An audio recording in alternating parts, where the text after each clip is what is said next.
এর ৬২ নম্বর ওয়ার্ডে খালের পাশের বিভিন্ন এলাকায় পুরনো লাইনে গ্যাসের ঢাকা মহানগর দক্ষিণের ৬২ নম্বর ওয়ার্ডে খালের পাশের বিভিন্ন এলাকায় পুরনো লাইনে গ্যাসের সংকটের কারণে কিছু বাড়িওয়ালাকে ঠিকাদারের মাধ্যমে নতুন গ্যাস সংযোগ নিতে দেখা যাচ্ছে বলে অভিযোগ উঠেছে। স্থানীয় বাসিন্দাদের দাবি, এসব সংযোগের অনেকগুলোই অবৈধ।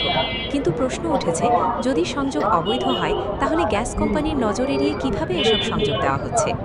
এলাকাবাসীর মতে, দীর্ঘদিন ধরে গ্যাসের স্বল্পচাপ ও সরবরাহ সমস্যার সুযোগ নিয়ে একটি অসাধু চক্র সক্রিয় রয়েছে। তাদের অভিযোগ, কিছু ঠিকাদার ও প্রভাবশালী ব্যক্তির যোগসাজশে নতুন সংযোগ দেওয়া হচ্ছে, যা সরকারি নিয়মের সঙ্গে সামঞ্জস্যপূর্ণ কিনা তা তদন্ত করা প্রয়োজন।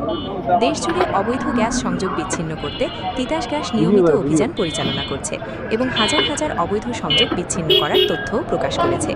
এছাড়া অবৈধ সংযোগের সঙ্গে জড়িত কর্মকর্তা, কর্মচারী ও ঠিকাদারদের বিরুদ্ধে ব্যবস্থা নেওয়ার নির্দেশও রয়েছে। স্থানীয়দের দাবি, ৬২ নম্বর ওয়ার্ডের খালপাড় এলাকায় দেওয়া নতুন গ্যাস সংযোগগুলোর বৈধতা যাচাই করে সংশ্লিষ্ট কর্তৃপক্ষের তদন্ত করা উচিত। জনগণের প্রশ্ন একটাই, গ্যাসের বৈধ সংযোগ বন্ধ থাকলে নতুন সংযোগ আসছে কিভাবে, আর এর দায় কার?